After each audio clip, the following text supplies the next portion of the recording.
গোটা গ্লোবালাইজেশনের জামানায় বিশ্ব পরিমণ্ডলে এমন নিকৃষ্ট অধপতন পৃথিবীর কারো হয় না যেটা হয়েছে স্বৈরাচারী হাসিনার। কথা বলতে হবে, ঠিক কিনা বলেন? আর এটা হয়েছে একমাত্র আলেমদের চোখের পানির কারণে। সুতরাং ভবিষ্যতে যারা আলেমদের সম্মান নিয়ে ছিনিমিনি খেলতে চায়, আপা গেছে যে পথে তাদেরকেও যেতে হবে সেই পথে। অনেক না বলা কথা রয়ে গেছে, এগুলো আমরা বলতে পারি নাই, বলতে দেওয়া হয় নাই, ঠিক কিনা? বলার দরকার আছে না নাই? জানার দরকার আছে না নাই? এতে যদি কারো অ্যালার্জি সৃষ্টি হয় আমাদের কি কিছু করার আছে? আরো জোরে বলেন, আমাদের কিছু করার নাই। কারণ আমরা কথা বলবো একমাত্র আল্লাহর জন্য, কোরআন থেকে কথা বলবো, বলুন ইনশাআল্লাহ। সুতরাং এখানে আমাদের ভয় ভীতির কোনো কারণ নাই। ভয় ভীতি আমাদের আগেও ছিল না, আমরা নিঃস্বাধীনভাবে কথা বলার চেষ্টা করেছি, কিন্তু শত্রুরা আমাদের কণ্ঠকে, আমাদের টুটিকে চেপে ধরার চেষ্টা করেছে। মাহফিল মঞ্চ থেকে আমাদেরকে উঠিয়ে নেওয়া হয়েছে, মিথ্যা মামলা দিয়ে বছরের পর বছর আদালতে হাজিরা দিতে হয়েছে, মিথ্যা মামলা দিয়ে কারাগারে ঢুকিয়ে দিয়েছে। ওরা চেয়েছিল এই দেশ থেকে কোরআন ব্যান হয়ে যাক, ওরা চেয়েছিল এই দেশে আলেমদের সম্মান নষ্ট হয়ে যাক, ওরা চেয়েছিল আলেমদেরকে আয়না ঘরে রেখে জীবনের তরে শিক্ষা দিয়ে আলেমদের কণ্ঠকে বন্ধ করে দেবে, আলেমদেরকে পাকিস্তানি বলে দেশ থেকে তাড়িয়ে দিবে। কিন্তু আল্লাহ রাব্বুল আলামিন ওদেরকেই দেশ থেকে তাড়িয়ে দিয়েছেন, ঠিক কিনা জুড়ে বলেন? সুতরাং আল্লাহ রাব্বুল আলামিন ওলামাদেরকে সাহায্য করেছেন, এই দেশের মানুষদেরকে সাহায্য করেছেন। ইনশাআল্লাহ কোরআন এই দেশে ছিল, আছে, ভবিষ্যতেও। আল্লাহ পাক কোরআনের সাথে আমাদের থাকার তৌফিক দান করেন। আপনারা কোরআনের সাথে থাকতে রাজি আছেন কারা কারা? মাশাআল্লাহ, আল্লাহ সকলের হাতকে তুমি কবুল করে নাও, জোরে বলুন আমিন। ভাই বক্সে আওয়াজ দেন, বক্সে বাজে না তো? বক্স বন্ধ হয়ে যায় কেন? এটা তো বন্ধ হয়ে গেছে, আওয়াজ আছে? এটা আওয়াজ নাই তো?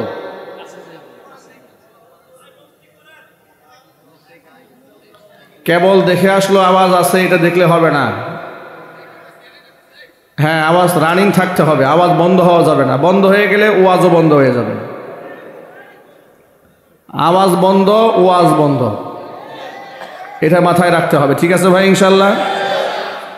আলহামদুলিল্লাহ আলহামদুলিল্লাহ নাহমাদুহু ওয়া নাস্তাঈনুহু ওয়া নাস্তাগফিরুহু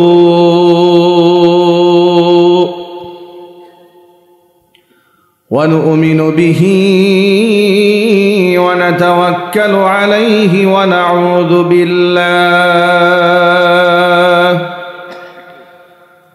ونعوذ بالله من شرور أنفسنا ومن سيئات أعمالنا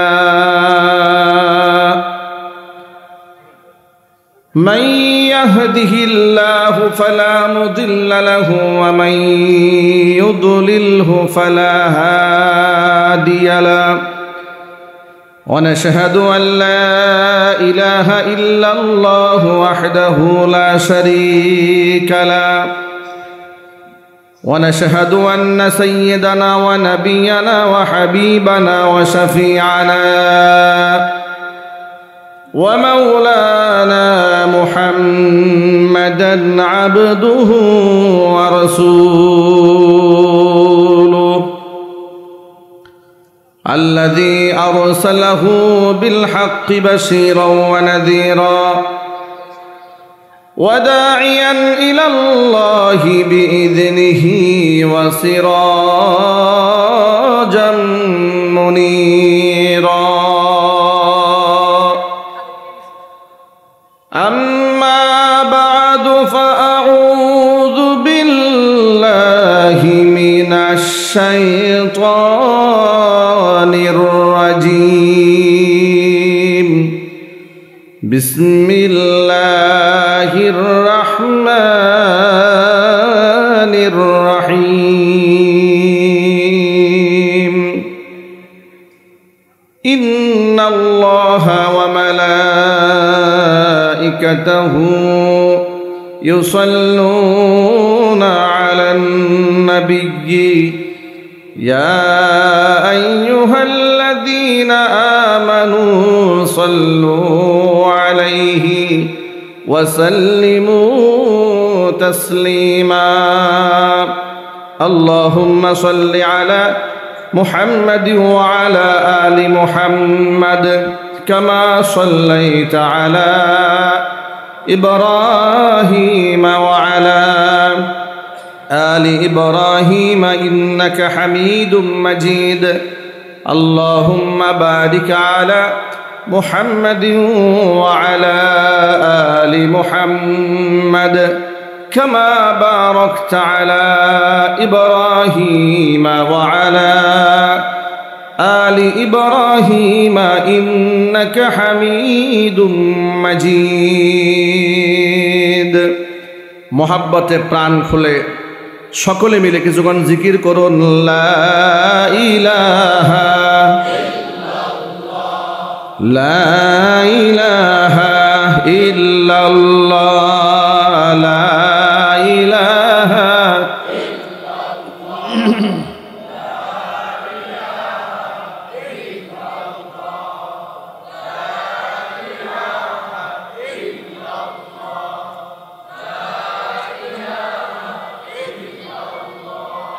لا إله إلا الله لا إله إلا الله لا إله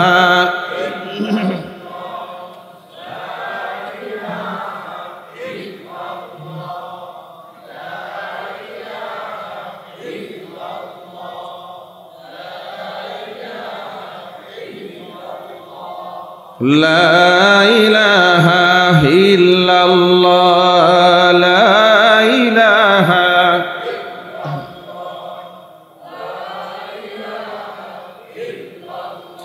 لا إله إلا الله محمد رسول الله صلى الله عليه وسلم ঈমানের পথে অবিচল থেকে আমার মরণ যেন হয় ঈমানের পথে অবিচল থেকে আমার মরণ যেন হয় তোমারই কাছে মিনতি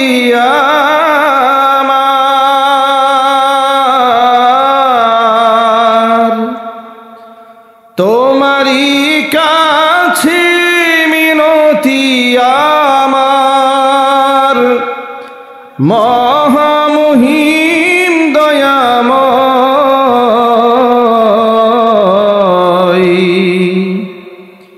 ঈমানের পথে অবিচল থেকে আমার মরণ যেন হয় ঈমানের পথে অবিচল থেকে আমার মরণ যেন হয়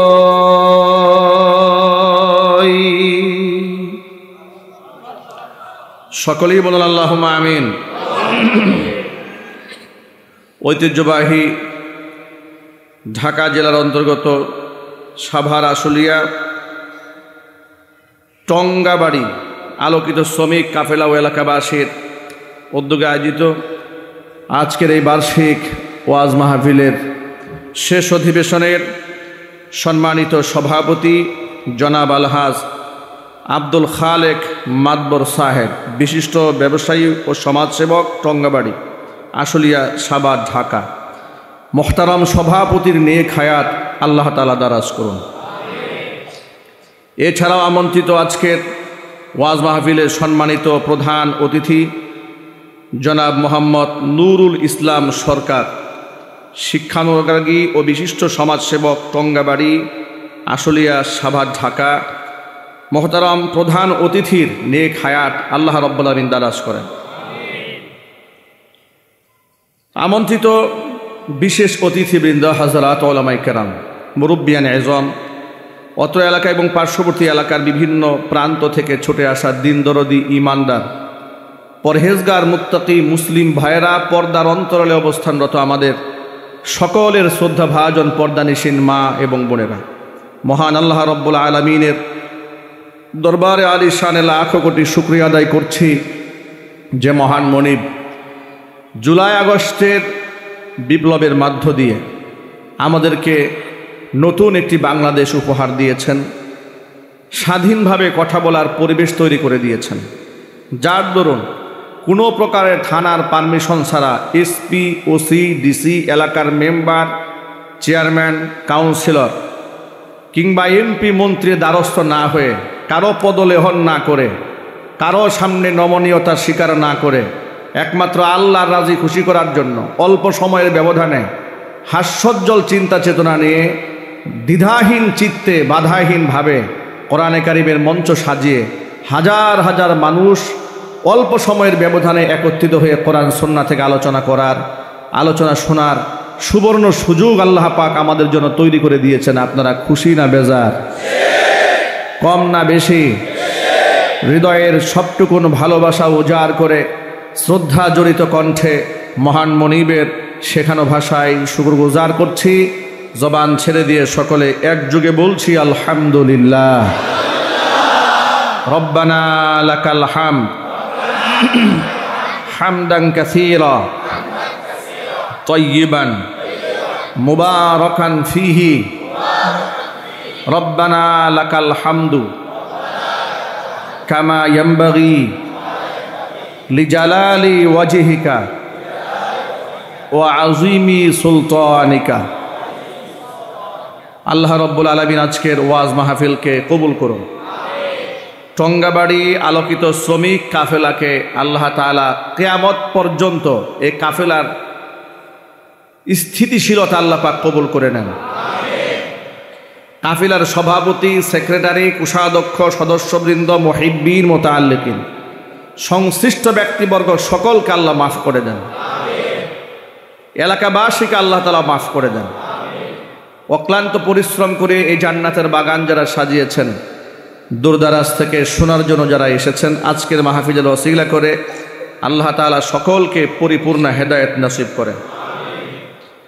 আমি স্টেজে আসার আগে আপনাদের সামনে মহাগ্রন্থ আল কোরআন থেকে মহামূল্যবান আলোচনা পেশ করছিলেন আমার উস্তাজে মোহতারাম ও মোকাররম হযরত মাওলানা আশরাফুজ্জামান পাহাড়পুরী হাফিজাহুল্লাহ, পরিচালক আল মারকাজুল আলমী বাংলাদেশ, সিংগাইর মানিকগঞ্জ। আমি হুজুরের টানা 5 বছরের হুজুরের তত্ত্বাবধানে আমি পড়াশোনা করেছি।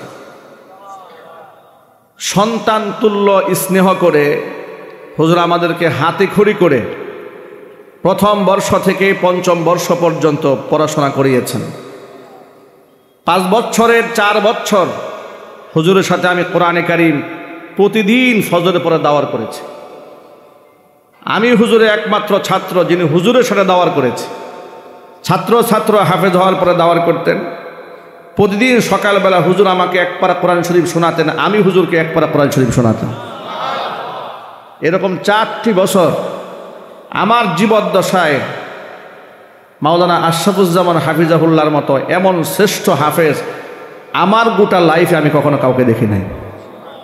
30 পারা কোরআন 4 বছর অগণনবার তিনি আমার কাছে খতম শুনিয়েছেন। 30 পারা কোরআন সূরা ফাতিহা থেকে নাস পর্যন্ত একটি জায়গার মধ্যে, একটি মুসাবাহার মধ্যেও তিনি একটা বার আয়াতকে দোহরায় পড়েন নাই। এর সাক্ষী আমি নিজে। এমন একজন মহান ব্যক্তিত্বকে আজকে আপনারা পেয়েছিলেন। আমরা হুজুরের জন্য হৃদয়ের গহীন থেকে শ্রদ্ধা নিবেদন করছি, আল্লাহর কাছে তার জন্য দোয়া করছি। আল্লাহ রব্বুল আলামিন তাকে নেক হায়াত দারাজ করেন, তার খিদমতের ওয়াসাআতকে আল্লাহ তাআলা বৃদ্ধি করে দেন। আল্লাহ রাব্বুল আলামিন যেন অত্র এলাকার সমস্ত মুর্দেগারের কবর আযাবকে মাফ করে দেন। প্রিয় ভাইরা, হেদায়েত দেওয়ার মালিককে আল্লাহ, আরো জোরে বলুন আল্লাহ। আজকে এখানে শ্রমিক ভাইরা আয়োজন করেছেন, মনটা আমার ভরে গেছে। নবী করিম সাল্লাল্লাহু আলাইহি ওয়াসাল্লাম বলেছেন, আল কাসিবু হাবিবুল্লাহ, সহস্তে যারা কামাই করে খায় তারা আল্লাহর দুস্থ হয়ে যায়, তাদের অনেক দাম, অনেক মর্যাদা। শ্রমিকদেরকে মানুষ যেন ঠকাতে না পারে, নবী করিম সাল্লাল্লাহু আলাইহি ওয়াসাল্লাম বললেন, আতুল আজিরা আজরাহু ক্বাবলা আইয়াজিফা আরাকু, শ্রমিকের গায়ের ঘাম শুকিয়ে যাওয়ার আগে তাদের ন্যায্য পাওনা এদেরকে বুঝিয়ে দাও। ইসলামে শ্রমের অধিকার আছে, শ্রমিকের অধিকার আছে। সুবহানাল্লাহ বলেন। হাত্তাকে শ্রমিকের হক যদি কেউ সংরক্ষণ করে, আল্লাহ পাক তার মর্তবা মর্যাদায় এত বাড়িয়ে দেন। আত-তারগীব ওয়াত-তারহীব কিতাবের ইখলাস অধ্যায়ের প্রথম হাদিস, ওমরে ফারুক রাদিয়াল্লাহু তাআলা আনহু হাদিসের রাবি, তিনি বর্ণনা করেছেন, হযরত ওমর বলছেন, বাইনামা নাহনু ইনদা রাসূলিল্লাহি সাল্লাল্লাহু আলাইহি ওয়াসাল্লাম, আমরা একদিন নবী করিম সাল্লাল্লাহু আলাইহি সাল্লামকে পরিবেষ্টিত অবস্থায় বসে আছি। এমন সময় আল্লাহর হাবিব আমাদেরকে একটা কিচ্ছা শোনালেন, কাহিনী শোনালেন।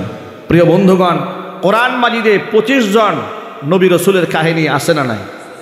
আরো জোরে বলেন। নবী রসুলের কাহিনী ছাড়াও মহামনীষীদের কাহিনী কোরআনে আছে না? লোকমান হাকিমের কাহিনী কোরআনে আছে না? এরপরে হজরতে মারিয়ামের কথা আছে না? এরপরে মহা মনীষীদের জীবনী গ্রন্থ যেমন কোরআনে আছে, জীবনী যেমন আছে, অনুরূপভাবে এই পৃথিবীর অসংখ্য পাপিষ্ঠ ফাসিক ফুজ্জার যেমন কারুন, হামান, ফেরাউন, নমরুদ, আবু জাহাল, এই সমস্ত ব্যক্তিদের কথাও কোরআনে আছে।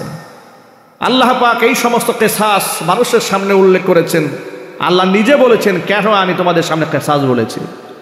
যেমন সূরা ইউসুফ সবচেয়ে লম্বা কেসাস আল্লাহ পাক বর্ণনা করার পরে সূরা ইউসুফের শেষ দিকে এসে আল্লাহ বললেন, লাকাদ কানা ফি কাসাসিহিম ইবরাতুল লিউলিল আলবাব, আমি তোমাদেরকে কাহিনী শুনিয়েছি রোমাঞ্চ দেওয়ার জন্য নয়, মজা দেওয়ার জন্য নয়, কাহিনী শুনিয়েছি এখান থেকে জ্ঞানীদেরকে যেন জ্ঞানীরা শিক্ষা গ্রহণ করতে পারে, এই জন্য আমি কাহিনী শুনিয়েছি।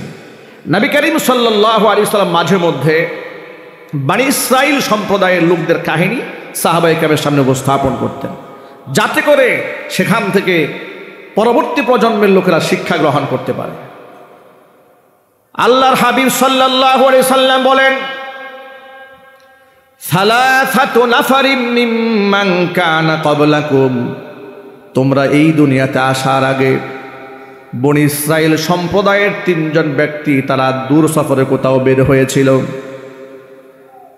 সারা দিন তারা পথ চলেছে, সন্ধ্যা যখন ঘনায় এলো পাহাড়িয়া এলাকা তারা অতিক্রম করে চলছিল। হাত্তা আওয়াহুমুল মাবিতু ইলা গার, সন্ধ্যা যখন ঘনায় এলো মনে মনে ভাবলেন, রাতের বেলায় পথ চলা মোটেও নিরাপদ হবে না, অন্তত পক্ষে রাতটা যদি কোথাও কাটিয়ে দিতে পারতাম, সকালবেলা নিরাপদ সফরে বের হতাম। হাজার হাজার বছর আগে তো আর আবাসিক হোটেল ছিল না থাকার জন্য। পাহাড়ের গুহায় গিয়ে 3 জন ব্যক্তি আশ্রয় গ্রহণ করেছে। রাতের বেলায় পাহাড়ের উপর থেকে বড় একটা পাথরের খণ্ড গড়াতে গড়াতে সে গুহার মুখের মধ্যে সে আটকায় গেছে। পাহাড়ের উপর থেকে যে পাথরের টুকরাটা পড়েছে, পাথরের টুকরাটাই এতটাই বড়, সেখানে 3 জন মিলে ধাক্কায়া সেখান থেকে বের হওয়া মোটেও সম্ভবপর হবে না। 3 জন ব্যক্তি গুহার মধ্যে তারা বন্দী হয়ে গেল। তারা মনে মনে ভাবলেন, এই জায়গায় যদি আমরা মরে গলে পচে হাড্ডিসার হয়ে যায়, আমাদের আত্মীয় স্বজন বন্ধু বান্ধব কেউ জানতেও পারবে না, আমরা চিৎকার করলে কোনো ফায়দাও হবে না। কিন্তু যেখানে কেউ দেখতে পান না, যেখানে কেউ শুনতে পান না, সেখানে একজন দেখতে পান, একজন শুনতে পান, তিনি কে? 3 জন ব্যক্তি তারা পেরেশান হয়েছেন কিন্তু হতাশ হন নাই। ইন্নাহু লা ইয়াইআসু মির রাউহিল্লাহি ইল্লাল কাউমুল কাফিরুন, একমাত্র কাফের তারা আল্লাহ রহমত থেকে নিরাশ হয়ে যায়। তিনজন ব্যক্তি মুসিবতে পড়েছে, পেরেশানগ্রস্ত হয়েছে, বিপদগ্রস্ত হয়েছে, হয়রান হয়েছে, কিন্তু নিরাশ হয়নি। তিনজনে সলা পরামর্শ করল, আমরা আজকে আমাদের জীবনের শ্রেষ্ঠ ইবাদতের বিনিময়ে আজকে আমরা মহান রবের কাছে সাহায্য প্রার্থনা করব, নিশ্চয় আমাদের মনিব আমাদের দোয়া মঞ্জুর করে নিবেন। প্রথম ব্যক্তি আল্লাহর কাছে হাত বাড়িয়ে বলছে, রব্বুল আলামিন, আমার ঘরে বৃদ্ধা মা আছি, বৃদ্ধ বাবা আছি, আমি আমার বাবা মাকে এতটাই উপরে প্রাধান্য দিয়েছি, বাপ মার মুখে খাবার তুলে না দিয়ে আমি আমার সন্তানদের মুখেও খাবার দেই না, এতটা প্রাধান্য আমি আমার বাবা মাকে দেই। এভাবেই চলছিল আমার দৈনন্দিন আমল। হঠাৎ একদিন রাতের বেলায় বাড়ি ফিরতে আমার দেরি হয়ে যায়। বাড়ি ফিরে গিয়ে দেখি আমার বৃদ্ধা মা ঘুমিয়ে পড়েছে, বাবা ঘুমিয়ে পড়েছে, সন্তানরা জেগে আছে। আমার সন্তানেরা ক্ষুধার যন্ত্রণায় ছটফট করছিল। সন্তানেরা আমার কাছে এসে বলল, আব্বাজান, সব সময় দাদা দাদির মুখে তো আগে খাবার তুলে দেন, তারা যেহেতু ঘুমিয়ে পড়েছে, অন্তত পক্ষে আজকে আমাদেরকে আগে খাবার দেন, আমরা দারুণ ক্ষুধার্ত। আমি এতটাই নাছোড়বান্দা, সিদ্ধান্তে এতটাই অনড়, আমার বৃদ্ধা মা আমার বৃদ্ধ বাবা ক্ষুধার্ত অবস্থায় ঘুমিয়ে পড়েছে, তাদের মুখে খাবার তুলে দেওয়ার আগ পর্যন্ত সন্তানদের মুখে খাবার না দেওয়ার সিদ্ধান্তে অনড় থাকলাম। খাবার নিয়ে সারা রাত বাপ মার পাশে দাঁড়িয়ে থাকলাম, ডাক দিলাম না, ঘুমে ডিস্টার্ব হবে, বাবা মার কষ্ট হবে। দাঁড়িয়ে থাকলাম খাবার নিয়ে, আমার সন্তানেরা আমার পায়ের কাছে হুমড়ি খেয়ে পড়ল। আব্বা আব্বা বলে কান্না করতে করতে আমার পায়ের কাছে ঘুমিয়ে পড়েছে। এরপর আমার সন্তানদের মুখে খাবার তুলে দেই নাই, কারণ বাবা মা খেতে পারে নাই। জোরে বলেন সুবহানাল্লাহ। সকালবেলা বাবা মার ঘুম ভাঙার পরে বাবা মার মুখে আগে খাবার তুলে দিয়েছি, এরপরে ক্ষুধার্ত সন্তানদের মুখে খাবার তুলে দিলাম। রব্বুল আমিন, কাজটি যদি একমাত্র তোমার সন্তুষ্টি কল্পে করে থাকি, মেহেরবানি করে আজকের বিপদ থেকে আল্লাহ তুমি আমাদেরকে উদ্ধার করে নাও। নবীজি সাল্লাল্লাহু আলাইহি সাল্লাম বলেছেন, বান্দা দোয়া করতে দেরি হয়েছে, আল্লাহ পাক কবুল করতে দেরি করেন নাই। সাথে সাথে বিরাট আকারের সেই প্রস্তরখানা গুহার মুখ থেকে আল্লাহ রব্বুল আমিন কিঞ্চিত পরিমাণ দূরে সরিয়ে নিলেন। কিন্তু যতটুকু সরেছে বের হওয়া সম্ভব নয় একজনেরও। অপর ব্যক্তি আল্লাহর কাছে হাত তুলে ধরেছে, রব্বুল আলামিন, আমার বাড়িতে দিনমজুরেরা কাজ করেছে, কামলারা কাজ করেছে, সকলকে পারিশ্রমিক দিয়ে বিদায় করে দিয়েছে। একজন ব্যক্তি পারিশ্রমিক না নিয়ে চলে গেল। গরিবের হক, শ্রমিকের হক, আমি বড় পেরেশান হয়ে গেলাম, তাকে খুঁজে পেলাম না। এখন এই শ্রমিকের হকটা আমি কি করব? বর্তমান সমাজের লোকেরা তো শ্রমিকদের হক ঠকাই দিতে পারলে, তাকে বঞ্চিত করতে পারলে নিজেকে বুদ্ধিজীবী মনে করে। কথা বলতে হবে, ঠিক কিনা বলেন? আমার আফসোস লাগে যখন দেখি ঈদের সময় লোকেরা বাড়ি ঘরে যেতে না পেরে রাস্তায় নেমে বেতনের জন্য আন্দোলন করতে হয়। এর চাইতে আফসোস আর পরিতাপের তো আর কিছুই হতে পারে না। গার্মেন্টসের মালিকেরা, যারা একটা গার্মেন্টসের মালিক ছিল, এই শ্রমিকদের রক্ত ঘামের বিনিময়ে তারা আজকে 50টা গার্মেন্টসের মালিক হয়েছে। কথা ঠিক কিনা জোরে বলেন? তাদের ছেলেদের জন্য আলাদা গাড়ি, মেয়ের জন্য আলাদা গাড়ি, একের পর এক মিল ফ্যাক্টরি বর্ধিত করেছে, বাড়িয়েছে, এক্সটেনশন করেছে। সেখানে কোনো অভাব হয় নাই। শুধু শ্রমিকের বেতন দেওয়ার সময় অভাবের কোনো শেষ নাই, শুধু লস আর লস। কথা বলেন, ঠিক কিনা বলেন? লস আর লস, বেতন দেওয়ার তৌফিক নাই। অথচ বিদেশ থেকে মাথা পিছু শ্রমিকের জন্য 30 থেকে 40 হাজার টাকা ধার্য করে বায়ারদের থাকে চুক্তি করে, 50% কেটে দিয়া 20 থেকে 15 হাজার টাকার মধ্যে সেরে দেয়। বাংলাদেশে শ্রমিকদের যত অল্প মূল্যে সেরে দেওয়া যায়, গোটা পৃথিবীর কোনো দেশে শ্রমিকদের এত অল্প মূল্যে সারা যায় না। মাঝে মাঝে ফ্যাক্টরিতে আগুন লাগে, আল্লাহর গজবে লাগে এগুলো। আমি সবার কথা বলি না, কিন্তু এমন অনেক জালেম আছে, লক্ষ লক্ষ টাকা নাইট ক্লাবে গিয়ে ফুর্তি করে উড়ায় দেয়, কিন্তু শ্রমিকের হক আদায় করে না। এমন জালেমের সমাজে আছে না নাই? ইসলাম যদি কায়েম হয় সব জালেমের সাজা হবে। ইসলাম যদি কায়েম না হয় জালেম একের পর এক তৈরি হবে। এই জন্য সংঘবদ্ধ আন্দোলন হওয়া উচিত। তন্ত্রমন্ত্র ভুলে গিয়ে বাংলার জমিনে খেলাফত প্রতিষ্ঠার জন্য আন্দোলন করতে হবে, কথা বলতে হবে, ঠিক কিনা বলেন?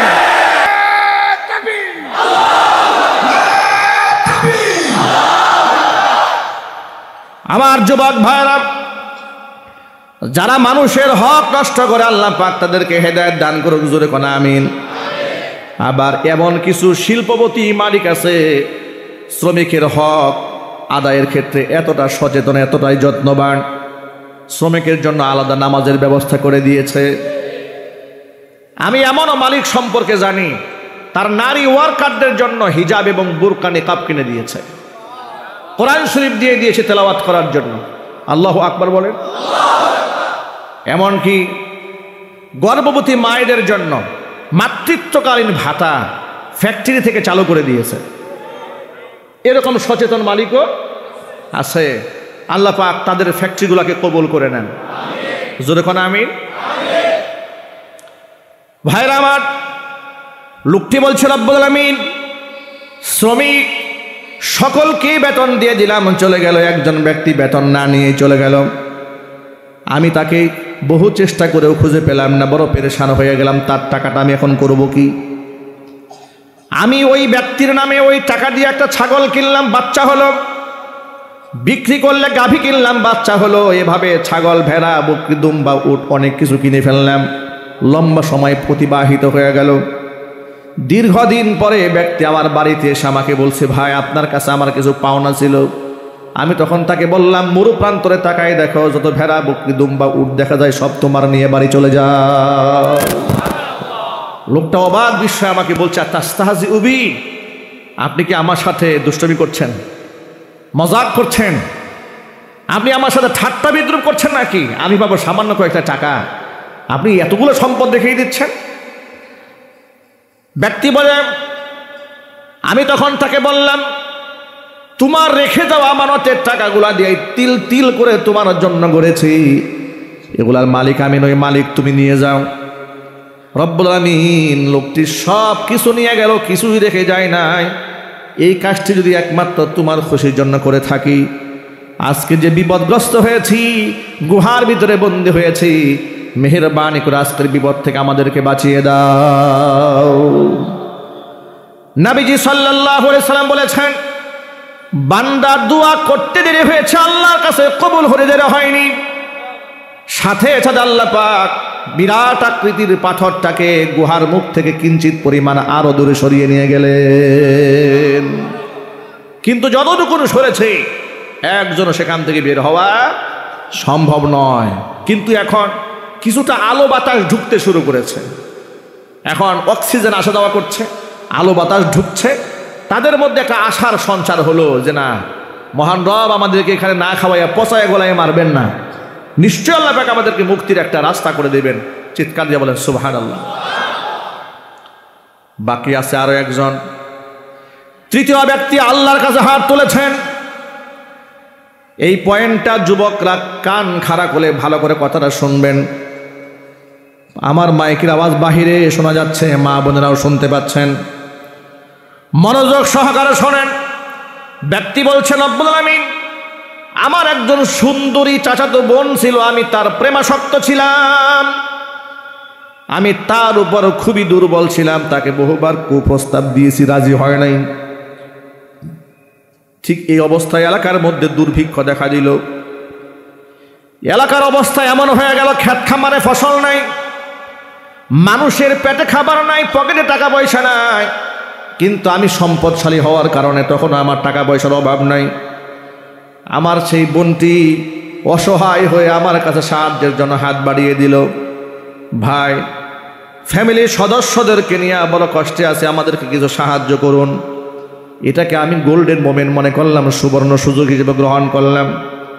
তাকে বললাম, টাকা দিতে রাজি আছি, তবে যে প্রস্তাবে তুমি এতদিন রাজি হও নাই, প্রস্তাবে রাজি হয়ে যেতে হবে। প্রস্তাবে যদি রাজি হয়ে যাও তাহলে তোমাকে আমি 100 স্বর্ণ মুদ্রা দেব। বোনটি তার পরিবারের সদস্যদের অসহায়ত্বের কথা চিন্তা করে আমার প্রস্তাবে রাজি হয়ে গেল। 100 স্বর্ণ মুদ্রা দিয়ে দিলাম। নির্ধারিত সময়ে যখন তার সাথে আমি মিলিত হতে গেলাম, কোনো বর্ণনার মধ্যে এসছে হাত্তা জালাস্তু বাইনা রিজলাইহা, আমি যখন তার 2 উরুর মাঝখানে বসে গেছি, আমার বোনটি আমাকে ডেকে বলছেন, ইত্তাকিল্লাহ, তুমি আল্লাহকে ভয় করো। আমার বোনটি যখন আমাকে বলল আল্লাহকে ভয় করো, রব্বুল আলামিন 1 সেকেন্ড বিলম্ব করলাম না, সেখান থেকে বের হয়ে চলে আসলাম। পৃথিবীর কোনো ব্যক্তি ঘটনা জানে না, একমাত্র তুমি জানো। একমাত্র তোমার ভয়ে যদি সেই জায়গা থেকে আমি বের হয়ে আসতে পারি, মেহেরবানি করে আজকের বিপদ থেকে আল্লাহ তুমি আমাদের বাঁচিয়ে দাও। আল্লাহ নবী বলেন, 3য় ব্যক্তি দোয়া করতে দেরি হয়েছে, আল্লাহ পাক দোয়া কবুল করতে দেরি করেননি। সাথে সাথে বিরাট আকৃতির পাথরখানা গর্তের মুখ থেকে সরায় নিয়ে 3 জন ব্যক্তির জন্য আল্লাহ পাক রাস্তা উন্মুক্ত করে দিলেন। বিপদ মুসিবতে সাহায্য চাইব কার কাছে? চিৎকার দিয়া বলেন আল্লাহর নবী রাহমাতুল লিল আলামিন আব্দুল্লাহ ইবনে আব্বাস রাইসুল মুফাসসিরিন তাকে ডেকে বলছেন, ইয়া গোলাম ইযা সাআলতা ফাসআলিল্লাহ, ও বৎস শোনো, তোমাদের কিছু চাওয়ার প্রয়োজন হইলে তোমরা আল্লাহর কাছেই চাবে। ওয়া ইযা ইসতাআনতা ফাসতাইন বিল্লাহ, যদি আশ্রয় প্রার্থনা করতে মনে চায়, সাহায্য প্রার্থনা করতে মনে চায়, তো আল্লাহর কাছে সাহায্য প্রার্থনা করবে। মনে রেখো, গোটা দুনিয়ার সমস্ত মানুষ মিলে যদি তোমার ক্ষতি সাধন করতে চান, আর আল্লাহ পাক যদি কল্যাণ সাধন করতে চান, দুনিয়ার সমস্ত মানুষ মিলেও তোমার ক্ষতি সাধন করতে পারবে না। আর আল্লাহ পাক যদি তোমার ক্ষতি সাধন করতে চান, আর গোটা দুনিয়ার সমস্ত মানুষ মিলেও যদি কল্যাণ সাধন করতে চান, তাহলে আল্লাহর ক্ষতির সামনে বিশ্বের সমস্ত মানুষ মিলেও তোমার কল্যাণ সাধন করতে পারবে না। ভালো মন্দের ফয়সালা কার পক্ষ থেকে হয়? আর জোরে বলুন, কার পক্ষ থেকে হয়? ওয়াল কদরি খায়রিহি ওয়া শাররিহি মিনাল্লাহি তাআলা, ভালো মন্দ সব কিছুর একমাত্র মালিককে, আল্লাহর কাছ থেকেই ফয়সালা হয়। সুতরাং চাওয়ার প্রয়োজন হয়েছে, আল্লাহর কাছ থেকে চান। সাহায্য প্রার্থনা করার প্রয়োজন হয়েছে, আল্লাহর কাছেই সাহায্য প্রার্থনা করে। গোটা বাংলাদেশে অসংখ্য মুসলমানরা না জেনে মাজারে সেজদা দেয়, মাজারে সাহায্য চায়, পীরের পায়ে সেজদা দেয়, পীরের কাছে সাহায্য চায়, পীরের তাওয়াজ্জুদ চায়, পীরের কাছ থেকে ভালো মন্দের ফয়সালা নিতে চায়। অথচ আমি আপনাদের কাছে বিনয়ের সাথে আরজি করছি, আপনার জবাব দিয়ে বলেন তো, পীর মানুষের ভালো মন্দ করার যোগ্যতা রাখে? চিৎকার দিয়ে বলেন, রাখে? আমি অবাক হয়ে যাই, মুরিদ অসুস্থ হয়ে গেলে পীরের বাড়িতে গরু মান্নত করেছে, আর পীর অসুস্থ হয়ে গেলে ডাইরেক্ট সিঙ্গাপুর চলে গেছে। কথা বলে না? কি আজীব জামানা! মুরিদ অসুস্থ হয়েছে, পীরের বাড়িতে গরু মান্নত করলো, পীর তাকে উজালা করে দেবে। কিন্তু ওই পীর যখন অসুস্থ হয়েছে, পীর কোথায় গেছে? পীর সিঙ্গাপুর গেল কেন? পীর বুঝে ফেলেছে আমি যা করি সব ভণ্ডামি। আমি অসুস্থ হয়েছি, ডাক্তারের কাছে যাইতে হবে। বেচারা মুরিদ বুঝলো না যে অসুস্থ হয়ে গেলে ডাক্তারের কাছে যাইতে হবে। ডাক্তারের কাছে না গিয়া গরু মান্নত করছে বাবার দরবারে। নাউজুবিল্লাহ পড়েন, চিৎকার দেখো, নাউজুবিল্লাহি মিন যালিক। এগুলা শিরিক, গোটা সমাজের মধ্যে এগুলা চলছে। মনে রাখবেন, পৃথিবীর মধ্যে কোনো ব্যক্তিকে আইডল, আইকন আপনি অন্ধভাবে মানতে পারবেন না মুহাম্মদ রাসূলুল্লাহ সাল্লাল্লাহু আলাইহি ওয়াসাল্লাম এবং সাহাবায়ে কেরাম ছাড়া। কথা বলতে হবে, ঠিক কিনা? আল্লাহর নবীকে আপনি চোখ বন্ধ করে আইডল মানতে পারবেন, সাহাবায়ে কেরামদেরকে সত্যের মাপকাঠি মানতে পারবেন, মিয়ারে হক ঈমান ও আমলের মানদণ্ড মানতে পারবেন। কারণ আল্লাহর নবী সাল্লাল্লাহু আলাইহি ওয়াসাল্লাম বলেছেন, তাফাররাকাত বানু ইসরাঈলা আলা সিনতাইনি ওয়া সাবঈনা মিল্লাত, বনি ইসরাইল সম্প্রদায়ের লোকেরা ৭২টা দলে বিভক্ত হয়ে গিয়েছিল। ওয়া সাতাফতারিকু উম্মতি আলা ৭৩ মিল্লাহ, আর আমি মুহাম্মদ সাল্লাল্লাহু আলাইহি ওয়াসাল্লামের উম্মতরা ৭৩টা দলে ভাগ হয়ে যাবে। কুল্লুহুম ফিন্নার, সবগুলি দল জাহান্নামে যাবে। ইল্লা মিল্লাতান ওয়াহিদা, কেবলমাত্র শুধুমাত্র একটি দল জান্নাতে যাবে। কিলা মা হিয়া ইয়া রাসূলুল্লাহ, প্রশ্ন করা হলো হে আল্লাহর রাসূল, যে দলটি জান্নাতে যাবে তার পরিচয় কি?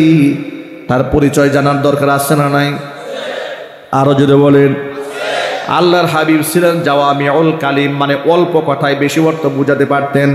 হুজুর বললেন মা আনা আলাইহি ওয়া আসহাবি, যে আদর্শের উপর আমি নবীজি আছি, যে আদর্শের উপর আমার সাহাবায়ে কেরাম আছে, যে নীতিমালার উপরে, যে আমালের উপরে, যে আকীদা বিশ্বাসের উপরে আমি নবী মুহাম্মদ সাল্লাল্লাহু আলাইহি ওয়াসাল্লাম আছি, আমার সাহাবীরা আছেন, ওই আদর্শিক কাতারটাই জান্নাতীদের কাতার, ওই আদর্শিক দলটাই জান্নাতীদের দল।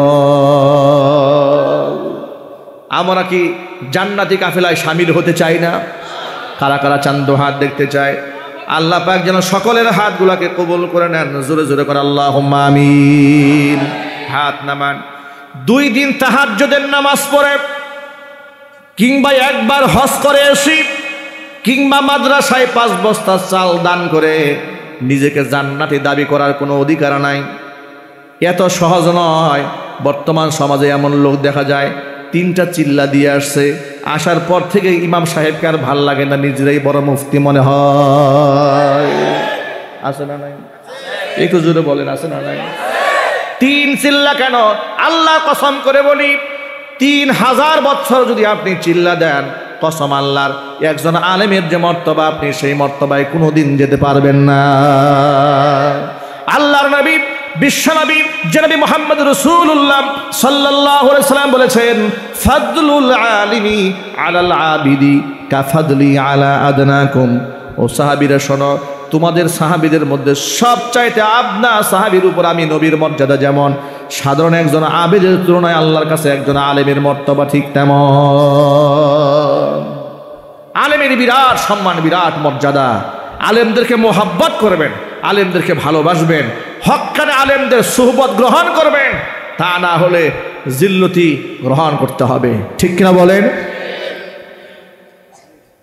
আল্লাহর নবী সাল্লাল্লাহু আলাইহি ওয়াসাল্লাম বলেছেন, কুন আলিমান। আলেমদের যেহেতু অনেক মর্যাদা, অনেক সম্মান, যদি সম্ভব হয় নিজে আলেম হও। আলেম হতে পারো না, আও মুতাআল্লিমান, আলেমের ছাত্র হয়ে যাও, তাও পারো নাই, আও মুস্তামিআন, আলেমের কথা গভীর মনোযোগ সহকারে শোনো। 4 নাম্বার, আও মুহিব্বান, আলেমদেরকে অন্তর দিয়ে ভালোবাসো। ওয়ালা তাকুনিল খামিস, খবরদার 5ম নাম্বার হয়েও না, তাহলে তুমি ধ্বংস হয়ে যাবে। মানে খবরদার আলেম বিদ্বেষী হইতে যেও না, তাহলে তুমি ধ্বংস হয়ে যাবে। আলেম বিদ্বেষী যেই হবে তার ধ্বংস অনিবার্য। এই ফতোয়া বর্তমান জমানার আলেমরা দেয়নি, ফতোয়া দিয়েছেন বিশ্বনবী মুহাম্মদুর রাসূলুল্লাহ সাল্লাল্লাহু আলাইহি ওয়াসাল্লাম, যার বাস্তবতা গোটা বিশ্বব্যাপী। মানুষ যুগের পর যুগ দেখেছে, আলেমদের বিরুদ্ধে যারা এগিয়েছে জুতা পিটা তারাই খেয়েছে। ঠিক কিনা জোরে বলেন? বাংলাদেশে বিগত 16টা বছরে যে পরিমাণ টর্চার, যে পরিমাণ নির্যাতন শারীরিক মানসিকভাবে আলেমদেরকে করা হয়েছে, ইসলামপন্থীদেরকে করা হয়েছে, দাড়ি এবং টুপিওয়ালাদেরকে করা হয়েছে, 56,000 বর্গ মাইলের মধ্যে অন্য কোনো ব্যক্তিকে এত বেশি কষ্ট দেওয়া হয় নাই। মাটির নিচে 10টা জায়গা নির্ধারণ করা হয়েছিল আয়না ঘর, শুধুমাত্র আলেমদেরকে সেখানে নির্যাতন করাবার জন্য। নাউজুবিল্লাহ বলবেন না? চিৎকার দিয়ে এখন নাউজুবিল্লাহ। আলেমদের চোখের পানি বিফলে যায় না। ঠিক কিনা বলেন না কেন ভাই? আলেমদের চোখের পানি বিফলে যায় না, বিফলে যায় না। 2018 সালে মাহফিল মঞ্চ থেকে আমাকে স্টেজ থেকে নামায় নিয়ে গেল। প্রশাসনের লোকরা ধরে নিয়ে যাচ্ছে। জিজ্ঞেস করলাম, ভাই কোথায় নিয়ে যাচ্ছেন? বলে থানায়। অপরাধ? কিছু বলতে পারবো না, সব উপরের নির্দেশ। থানায় গারদে নিয়ে রাখলো। 2018 সালে ফেব্রুয়ারি মাসের 8 তারিখ গাজীপুর জেলখানার পেছনে একটি মাহফিল থেকে নিয়ে গেল, 100,000 মানুষের সামনে থেকে। পরের দিন আদালতে যখন তোলা হলো, মামলা নথির মধ্যে তাকায় দেখি লিখেছে, গোপন বৈঠক থেকে আমাকে গ্রেফতার করা হয়েছে, আমার পকেটে 16টা ককটেল বোমা পাওয়া গেছে। এই সমস্ত মামলা যারা লিখেছে ওরা মানুষ না জানোয়ার? চিল্লাই বলেন। এটা শুধুমাত্র একটা এক্সাম্পল দিলাম। একাধিক মামলা লিখেছে। রাস্তাঘাটে আমরা গাড়িগুলো আগুন দিয়ে পুড়িয়ে দিয়েছি, মামলা দিয়ে দিয়েছে, লিখেছে মামলা। এমন মামলা লিখেছে যে শয়তানও আফসোস করছে মনে হয়, ঠিক কিনা বলেন? আচ্ছা, এগুলা যে ওরা করেছে আল্লাহ দেখে নাই? একটু জোরে বলেন ভাই, দেখে নাই? আল্লাহ পাক দেখেছেন। আমি বুটবাজার কেন্দ্রীয় জামে মসজিদে 2015 সাল থেকে ধারাবাহিক জুমার খুতবা দিয়েছি। 15, 16, 17, 18, 19, 20, 21, 22 এত লম্বা সময় সেখানে খুতবা দিলাম। সেখানে হঠাৎ করে 21 সালে নরেন্দ্র মোদী বাংলাদেশে আসাকে কেন্দ্র করে আমরা সেখানে প্রতিবাদ জানালাম। আর এই প্রতিবাদটা আল্লাহর কাসম আমাদের রাজনৈতিক ছিল না। ইসলামের দুশ্মনদের সাথে আমাদের যে হৃদয়ের দূরত্ব তৈরি হয়েছে, এটা রাজনৈতিক দূরত্ব নয়, এটা ইমানি দূরত্ব, ঠিক কিনা বলেন? আচ্ছা, যখন আমি জানতে পারলাম 500 বছরের ঐতিহ্যবাহী বাবরি মসজিদ এক কুখ্যাত খুনি ভেঙে দিয়ে সেখানে রাম মন্দির নির্মাণ করেছে জোরপূর্বক। গুজরাটে অসংখ্য মুসলমানদের বাড়িঘর আগুন দিয়ে জ্বালিয়ে দিয়েছে, অসংখ্য মুসলমানকে শহীদ করে দিয়েছে। এমন রক্ত খেকু, রক্ত পিপাসু একজন ব্যক্তি বাংলাদেশে মুসলমানদের দেশে আসবে আর তাকে লাল গালিচা দেওয়া হবে সম্মানার্থে, এটা কি আমরা অন্তর থেকে মানতে পারি? গণতান্ত্রিক রাষ্ট্রে স্বাধীন মতামত ব্যক্ত করার অধিকার কি আমাদের আছে না নাই? চিৎকার দিয়ে বলেন, আছে না নাই? ধর্মীয় স্বাধীনতা আছে না নাই? আমরা স্বাধীনতা ব্যক্ত করেছি, আমরা প্রতিবাদ জানিয়েছি। ওরা বলল ওদের স্বামীর বিরুদ্ধে আমরা কথা বলে ফেলেছি। ওদের কলেজায় এমন আগুন লাগলো, থানায় মিটিং করলো যে আমরা পার্শ্ববর্তী ভারতের সাথে বাংলাদেশে দাঙ্গা লাগায় দেওয়ার চেষ্টা করতেছি। তাদের সাথে আমরা তাদের বিরুদ্ধে কথা বলেছি, নরেন্দ্র মোদীর বিরুদ্ধে কথা বলেছি। নরেন্দ্র মোদীর নাতিপুতিদের কলিজার মধ্যে আগুন লাগছে বাংলাদেশে। ওরা আমাদেরকে বিনা নোটিশে মসজিদ থেকে বের করে দিচ্ছে, তাড়িয়ে দিচ্ছে। বললাম যে একটা জুমার খুতবা দিয়ে বিদায় নিয়ে যায়, তারা বলল বিদায় নেওয়ার সময় দেওয়া হবে না। বিদায় নিতে গেলে আপনার ভক্তবৃন্দরা মিছিল করবে, আন্দোলন করবে, এর দ্বারা আমরা ফিল গুছাতে পারবো না, আপনাকে চুপচাপ চলে যেতে হবে। বিনা নোটিশে সেখান থেকে আমাদের বের হয়ে গেলাম। 4টা বছর জুমার খুতবা থেকে ওরা আমাদেরকে বঞ্চিত করে রাখলো। স্বৈরাচারী এভাবে শুধু আমাকে নয়, অসংখ্য আলেমদের সাথে এই রকম বেয়াদবি করেছে। বেয়াদবির মাসুল এমনভাবে গুনতে হয়েছে, স্বৈরাচারী 16 বছর দেশের শোষণ করেছে, চুরি ডাকাতি করেছে, গোটা দেশের মধ্যে এক নৈরাজ্যকর পরিবেশ সৃষ্টি করেছে, গুম করেছে, খুন করেছে, ত্রাস সৃষ্টি করেছে, মানুষের হক নষ্ট করেছে, রাষ্ট্রের সম্পদ অন্যায়ভাবে হাজার হাজার কোটি টাকা বিদেশে পাচার করেছে। বিদায় নিতে গেছে, বিদায় ঘন্টা যখন বেজে গেল, স্বৈরাচারী বলল আমি জাতির উদ্দেশ্যে একটা ভাষণ দিতে চাই। সেনাবাহিনী বলল আপনার হাতে সময় আছে 45 মিনিট, এখন আপনি ভাষণ দিবেন না, গাট্টি বুসকা গুল করবেন, দায়িত্ব আপনার হাতে। স্বৈরাচারী তাকায় দেখে ভাষণ দিতে গেলে পিঠের চামড়া থাকবে না, গাট্টি বুসকা গুল করে চোরের মতো নেতা কর্মীদেরকে বিপদে ফেলে রাষ্ট্র থেকে পালিয়ে গেল। আল্লাহর কসম করে বলি, গোটা গ্লোবালাইজেশনের জামানায় বিশ্ব পরিমণ্ডলে এমন নিকৃষ্ট অধপতন পৃথিবীর কারো হয় না যেটা হয়েছে স্বৈরাচারী হাসিনার। কথা বলতে হবে, ঠিক কিনা বলেন? আর এটা হয়েছে একমাত্র আলেমদের চোখের পানির কারণে। সুতরাং ভবিষ্যতে যারা আলেমদের সম্মান নিয়ে ছিনিমিনি খেলতে চায়, আপা গেছে যে পথে, তাদেরকেও যেতে হবে সেই পথে।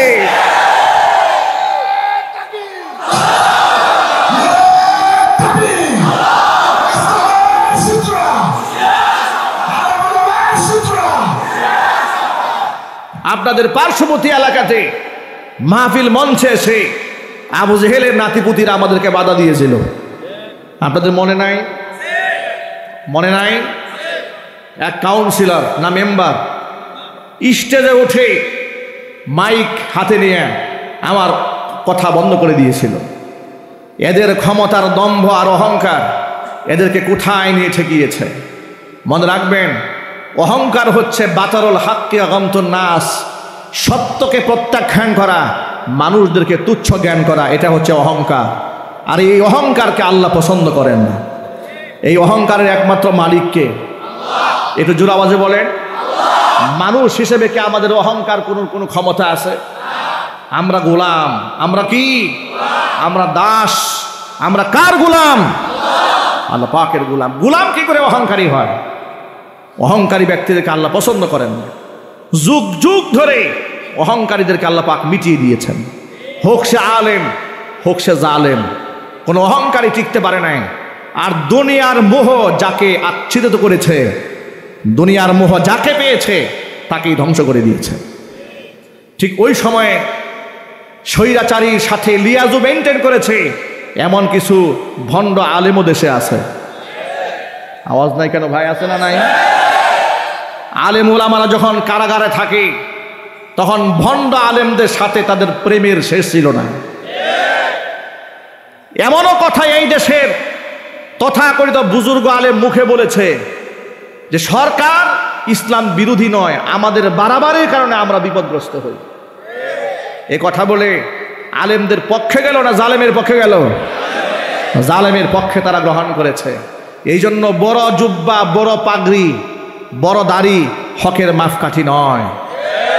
বড় জুব্বা পাগড়িওয়ালাও হক থেকে বিচ্ছুত হয়েছে যেতে পারে দুনিয়ার লোভে। কথা বলতে হবে, ঠিক কিনা? কষ্ট হচ্ছে আপনাদের? কোরআন মাজিদ থেকে ছোট্ট একটা কাহিনী শোনায় আপনাদের। কি বনী ইসরাইল সম্প্রদায়কে আল্লাহ পাক যখন নির্দেশ প্রদান করলেন বাইতুল মাকদিস এলাকা জেরুজালেমে প্রবেশ করতে হবে, সেখানে এক প্রচণ্ড দাপটশালী এক সম্প্রদায় আছে। ইন্না ফিহা কওমান জাব্বারিন, শক্তিশালী এক জনগোষ্ঠী আছে, তাদেরকে বলা হয় আমালিকা সম্প্রদায়ের লোকেরা। আমালিকা সম্প্রদায়ের লোকদের সাথে লড়াই করে মসজিদ আকসাকে, জেরুজালেমকে পুনরুদ্ধার করতে হবে। চিৎকার দিয়ে এখন সুবহানাল্লাহ। এই নির্দেশ দেওয়া হলো নবী মূসা কালিমুল্লাহকে।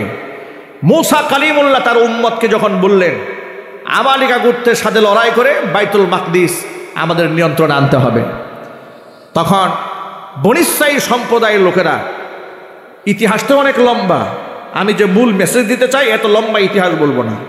এরা খোঁজখবর নিয়ে দেখে যে আমালিকা গোত্রের লোকেরা যাদের সাথে যুদ্ধ করার জন্য আল্লাহ হুকুম করেছে তারা দৈহিকভাবে এবং শারীরিকভাবে এতটা শক্তিশালী, 14-15 জনকে একাই প্যাকেট করতে ফেলতে পারে।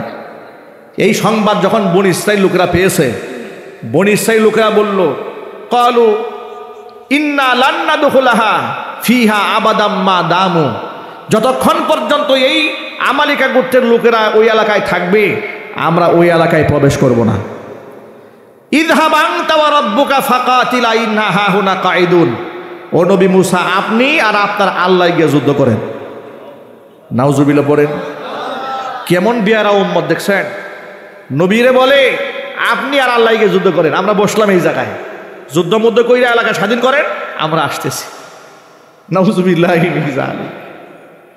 ভাইরা আমার, আমালিকের সম্প্রদায়ের লোকেরা যুদ্ধের প্রস্তুতি গ্রহণ করছে, এদিকে বনী ইসরাইলদেরকে আল্লাহ নবী মূসা প্রস্তুত করছেন। আমালিকা গোত্রের লোকেরা জ্ঞানী মানুষ, মনে মনে ভাবলেন আমরা দৈহিক আর শারীরিকভাবে যতই শক্তিশালী হই না কেন, নবীর বিরুদ্ধে তো লড়াই করে আমাদের পারার কথা নয়, কারণ নবীর সাথে সাহায্য আছে কার? আর ইতোমধ্যে তারা অবগত হয়েছে ফেরাউনের মতো দুর্দান্ত এক দাপটশালী বাদশাহ মূসা বাহিনীর সাথে পেরে ওঠে নাই, আল্লাহর গজবে পানির মধ্যে চুবনি খায়া মরতে হয়েছে। সুতরাং মূসার কাছে অলৌকিক ক্ষমতা আছে, মূসার মুজিজা আছে, মূসার সাথে পারবো না। কিন্তু আমাদের কি যদি এরকম একটা অলৌকিক ক্ষমতা ধর কোনো কিছু একটা থাকতো, তাহলে আমরা মূসা বাহিনীর সাথে বনী ইসরাইল সম্প্রদায়ের সাথে আমরা পেরে উঠতাম। কি কারে বন্ধ হয়ে গেল? যে বন্ধ হয়ে গেছে অলরেডি, কয় বন্ধ হয় নাই, বক্স বন্ধ হয়ে গেছে। Volume volume volume volume volume ধরেন, হ্যাঁ ভলিউম বন্ধ হয়ে গেছিল না? বন্ধ হয়ে গেছিল তো, মাইক বন্ধ হয়ে গেছে। দেখেন তো কি সমস্যা হলো। থাক, আসতে একটু ঠিক করুক, আমরা কথা বলি ইনশাল্লাহ, সময় হাতে কম, একটু মনোযোগ সহকারে শোনেন। তো আমালিকার লোকেরা চিন্তা করলো যে মূসা আলাইহিস সালাতু ওয়াস সালামের সাথে আমাদের তো পেরে ওঠা মুশকিল, কারণ মূসা আলাইহিস সালাম কার সাহায্যে চলে? তো আধ্যাত্মিক একটা ক্ষমতা আছে আল্লাহর পক্ষ থেকে, কিন্তু আমাদের তো আর এই আধ্যাত্মিকতা বলতে কিছু নাই। তো আধ্যাত্মিক ক্ষমতাধর একজন ব্যক্তি যদি আমাদের থাকতো, তাহলে আমরা বনী ইসরাঈল সম্প্রদায়ের বিরুদ্ধে লড়াই করে যুদ্ধের ময়দানে জিততে পারতাম। এখন এই শক্তি তারা কোথা থেকে সঞ্চার করবে? খোঁজ খবর নিয়ে দেখে বনী ইসরাঈল সম্প্রদায়ের এক দরবেশ আলেম আছে, পণ্ডিত আলেম আছে, সাধক আলেম আছে। তার নাম হচ্ছে বালাম ইবনে বাউরা। বালাম ইবনে বাউরার কাছে ইসমে আজম জানা আছে, হাত্তাকে সে মুস্তাজাবুদ দাওয়া। আল্লাহর কাছে যে কোনো দোয়া করতে দেরি হয়, মহান আল্লাহ কবুল করতে দেরি করেন না। একটু জোরে বলতে হবে সুবহানাল্লাহ। এখন আপনারা বলেন সে ছোটখাটো আলেম, জোরে বলেন।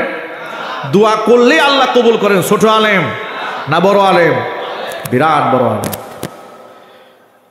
এত বড় বুজুর্গ আলেম, এত বড় সাধক আলেম, এত বড় আধ্যাত্মিক আলেম, আমালিকা গোত্রের লোকেরা মনে মনে ভাবলো, যদি আমরা এই আলেমটাকে যে কোনো মূল্যে যদি আমাদের পক্ষে আনতে পারি, আর আমাদের পক্ষ হইয়া সে যদি আল্লাহর কাছে একটু মুসা আলাইহিস সালাতু ওয়াস সালামের বিরুদ্ধে বদদোয়া করে দেয়, তাহলে তো আমরা জিহাদের ময়দানে জয়লাভ করব। এই জন্য তাকে ম্যানেজ করার জন্য, ব্যক্তিকে বসে আনার জন্য, পক্ষে আনার জন্য মোটা অঙ্কের স্বর্ণ গহনা হাদিয়া তোহফা নিয়ে বালামের দরবারে হাজির হয়েছে। বালামকে ঘুষ উপহার উপঢৌকন দিয়েছে। দেওয়ার পরে বলছে, বালাম আপনি তো একজন বুজুর্গ আলেম, আধ্যাত্মিক আলেম, আপনি যদি আমাদের পক্ষ হইয়া একটা দিনের জন্য মুসা আলাইহিস সালাতু ওয়াস সালাম এবং বনী ইসরাঈল সম্প্রদায়ের বিরুদ্ধে একটু বদদোয়া করেন, যাতে করে আমাদের মনোবাঞ্ছনা পূর্ণ হয়, জিহাদের ময়দানে আমরা জয়লাভ করতে পারি, বিনিময়ে আপনাকে এই টাকাগুলো আমি দিয়ে দিলাম। নাউজুবিল্লাহ পড়েন। বালাম ইবনে বাউরা ধমক দিয়ে বলছে, তোমাদের কি মাথা নষ্ট হয়েছে? আমি হইলাম একটা সাধারণ মানুষ, নবীর বিরুদ্ধে আমি কি করে বদদোয়া করব? মাশাআল্লাহ, বসে।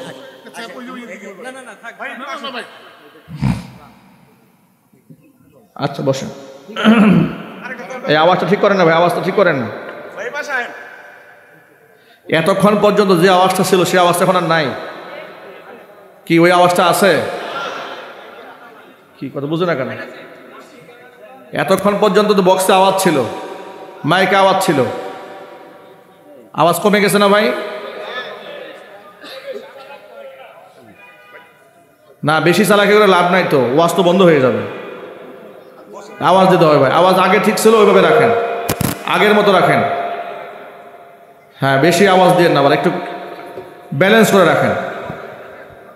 ভাইরা আমার, আমালিকা গোত্রের লোকেরা মোটা অঙ্কের হাদিয়া, তারা মনে মনে ভাবলো, যত বড় আলেম হোক না কেন, যত বড়ই আলেম হোক না কেন, টাকার সামনে তো দুর্বলতা আসতেই পারে। আসতে পারে না? কথা বলে না কেন?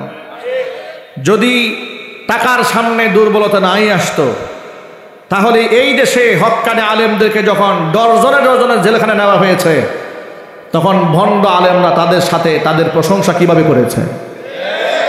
কথা ঠিক কিনা বলেন?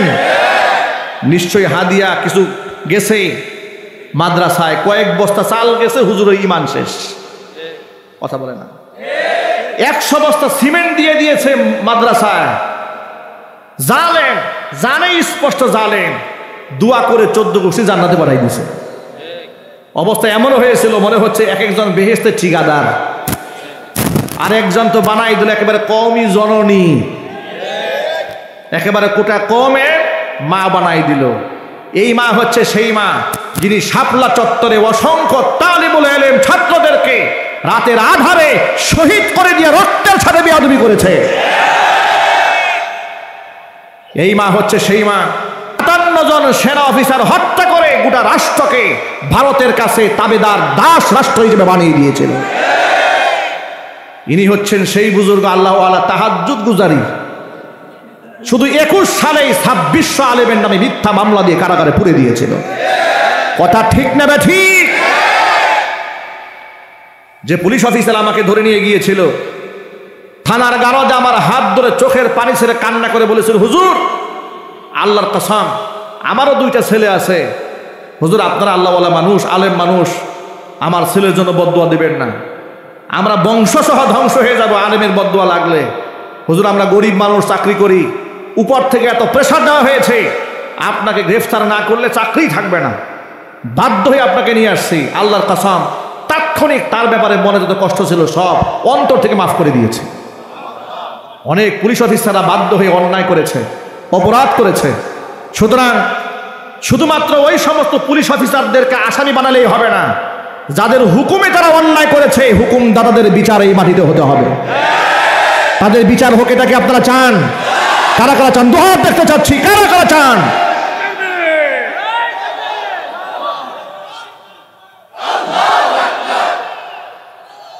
আমার প্রিয় যুবক ভাইরা কান খুলে শুনে রাখেন, বালআম ইবনে বাউরা এত বড় আলেম, দোয়া করতে দেরি হয়, আল্লাহর কাছে কবুল হতে দেরি হয় না। টাকা পয়সার বস্তা নিয়ে আমালিকা গোত্রের লোকেরা তার বাড়িতে হাজির। বালআমকে রাজি করাতে পারে না কোনোভাবে। বালআম বলে না, আমি একজন সাধারণ মানুষ হয়ে একজন নবীর বিরুদ্ধে বদদুয়া করতে পারি না, এটা কোনোদিন হয় না, কোশ্চিন কালেও এটা যায় না। বালআমকে যখন রাজি করাতে পারলো না, তখন আমালিকা গোত্রের লোকেরা মনে মনে ভাবলো, প্রতিটা মানুষের একটা দুর্বল জায়গা থাকে, ঠিক না? একটা সফট কর্নার থাকে। খোঁজখবর নিয়ে দেখে বালআমের একটা দুর্বল জায়গা আছে। সেই দুর্বল জায়গাটা কোনটা? বালআমের স্ত্রী। বালআমের স্ত্রীকে বালআম বড্ড ভালোবাসেন।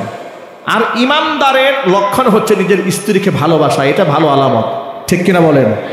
ইমানদারেরা ঘরের বউকে ভালোবাসে, আর বেঈমান মুনাফিকরা অন্যের বউকে ভালোবাসে।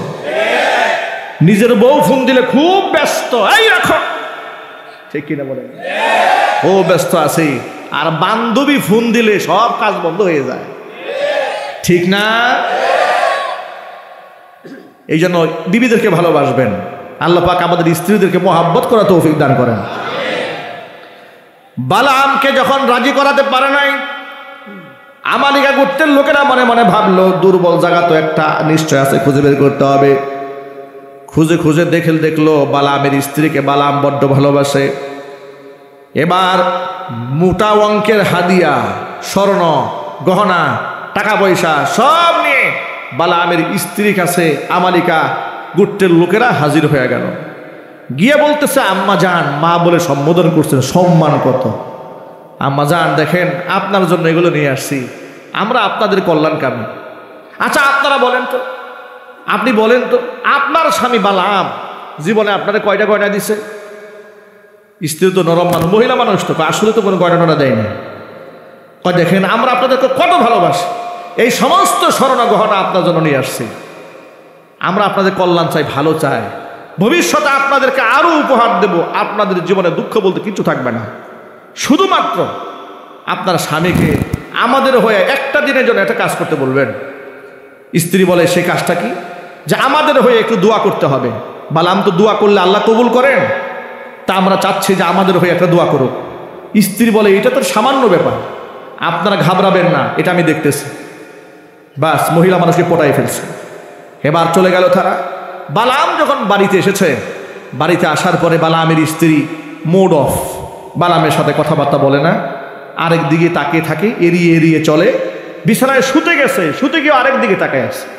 বালআম মনে মনে ভাবলো, ব্যাপারটা কি? হঠাৎ করে বিবি সাহেব এমন পেখম ধরলো কেন? কি বউরা মাঝে মাঝে পেখম ধরে না? যাদের বউ নেই তারা এটা বুঝবে না, কথা বলে না কেন? পেখম ধরে না? পেখমের কোনো শেষ নাই। সকালে একবার, দুপুরে একবার, বিকালে একবার, এটা পেখম জাতি আল্লাহ বানাইছেন, ঠিক কিনা বলেন? নবী করিম সাল্লাল্লাহু আলাইহি সাল্লাম বলেছেন, ইন্নাল মারআতা খুলিকাত মিন দিলাইন, আল্লাহ বানাইছে একটু বাঁকা করে। সুতরাং ইদা কানতাহা কাসারতাহা, পেখম জাতিকে যদি বেশি সোজা করতে যাও তাহলে ভেঙে ফেলবা, মানে সংসার টিকবে না। ওয়া ইদা ইসতামতা'তা বিহা ইসতামতা'তা বিহা ওয়া ফিহা ইওয়াজুন, সুখের সংসার করতে গেলে এই পেখম ম্যানেজ করে চলতে হবে। কোন সুবহানাল্লাহ। আমার প্রিয় ভাইরা, বালআমের স্ত্রী বালআমের সাথে কথা বলে না, ভালো আচরণ করে না। বালআম বলল, প্রিয়তমা স্ত্রী, কি হয়েছে তোমার? হঠাৎ করে এমন কি হয়ে গেল যে তুমি আমার সাথে রাগ হয়ে আছো? স্ত্রী বলে, তুমি তো আমাদের কল্যাণ চাও না, স্বামী বলে আমি আমার বউর কল্যাণ চাই না, মানেটা কি? আমার সংসার, আমি কল্যাণ চাইলে তো কল্যাণটা চাই কে? বলে না না, তুমি কল্যাণ চাও না। কি হয়েছে বলবা তো, কল্যাণ আপনি চান কিনা সেটা বলে না। বলে নিশ্চয়ই কল্যাণ চাই। কল্যাণ যদি চাইতেন, বালাম ইবনে এই আমালিকা সম্প্রদায়ের লোকেরা যে এই যে গহনা এত কিছু টাকা পয়সা নিয়ে আসছে, এগুলা তো আমাদের কল্যাণ জন্য নিয়ে আসছে, আপনি গ্রহণ করলেন না কেন? আপনি ওদের কথায় রাজি হলেন না কেন? স্ত্রীকে ডেকে বালাম বলছে, ওরা যে আবদারটা জানিয়েছে, কি আবদার জানিয়েছে সেটা কি তুমি জানো? বলে দোয়া তো করতে বলেছে। তো কি দোয়া করতে বলে সেটা জানো তুমি? তা তো জানি না। দোয়া করতে বলেছে নবীর মুসার বিরুদ্ধে, দোয়া করতে বলেছে বনী ইসরাইল সম্প্রদায়ের বিরুদ্ধে। আমি হচ্ছে একটা আদনা মানুষ, আর উনি হচ্ছেন আল্লাহর নবী। আমি সাধারণ মানুষের নবীর বিরুদ্ধে বদদোয়া করব, আর সেই বদদোয়া কবুল হবে, এটা তুমি চিন্তা করলে কি করে? বালামের স্ত্রী বলে, যাই হোক, টাকা পয়সা যেহেতু কিছু একটা দিছে, অন্তত পক্ষে একটা দিনের জন্য না হয় একটু বদদোয়া করলেনি। এরপরে তওবা করে ভালো হয়ে গেলেন। দেখছেন কি সুন্দর বুদ্ধি। একটা দিনের জন্য না হয় একটু করলেন, তাহলে তওবা করে ভালো হয়ে যাবেন। বালাম ইবনে বাউরা বউয়ের খুশির জন্য, বউ চাচ্ছে একটা মাত্র বউ, কি 10টা না 20টা না, একটা মাত্র বউ। আর এই বউ আবদার করে বসে আছে, আবার পেখম ধরছে। আচ্ছা ঠিক আছে, তুমি চাচ্ছ তো এটা? বলে হ্যাঁ আমি চাচ্ছি। বউয়ের সুপারিশে বেচারা এত বড় বুজুর্গ আধ্যাত্মিক আলেম রাজি হয়ে গেল। টাকার কাছে আর বউয়ের এই অনুরোধের কাছে ঈমান আমল বিক্রি করে দিল। বালাম এবার প্রস্তুত হলো, পাহাড়ের উপর দাঁড়িয়ে নবীর বিরুদ্ধে বদদোয়া করবে। নাউজুবিল্লাহ পড়েন। পাহাড়ের উপর দাঁড়িয়ে নবীর বিরুদ্ধে আর বনী ইসরাইল সম্প্রদায়ের বিরুদ্ধে বদদোয়া করবে, আর আমালিকা গোত্রের পক্ষে দোয়া করবে। কিন্তু দাঁড়িয়ে যখন নবীর বিরুদ্ধে বদদোয়া করতে শুরু করেছে, মুখ থেকে নবীর বিরুদ্ধে বদদোয়া বের না হয়ে তার জবান থেকে বের হয়ে গেল, আয় আল্লাহ, মুসা আলাইহিস সালাতুস সালাম এবং বনী ইসরাইল সম্প্রদায়কে যুদ্ধের ময়দানে বিজয় দান করো, আমালিকা গোত্রের লোকদেরকে ধ্বংস করে দাও। আমালিকা গোত্রের লোকেরা রাগে গুসায় খুবে গুখরা সাপের মতো ফুঁসে উঠছে। এই মিয়া, টাকা পয়সা দিছি কি এই বদদোয়া করার জন্য? তাড়াতাড়ি দোয়া চেঞ্জ করো, দোয়া চেঞ্জ করো মিয়া। সে বলে আমি তো চেষ্টা করছি, কিন্তু আনকারাতনি লিসানি, আমার জবান তো আমার কথা শোনে না। সুবহানাল্লাহ কোন? প্রিয় ভাইরা, এই জিহ্বা কথা শুনে কার? আরো জোরে বলুন। আল্লাহ যে কোনো মুহূর্তে জবান বন্ধ করে দিতে পারে না? সেই ক্ষমতা আল্লাহর নাই? আছে। কোরআন মাজিদে আল্লাহ বলেছেন, আর রহমান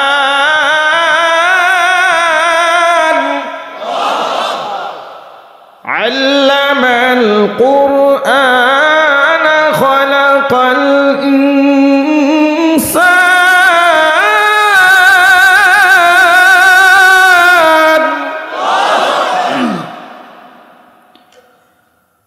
খালাকাল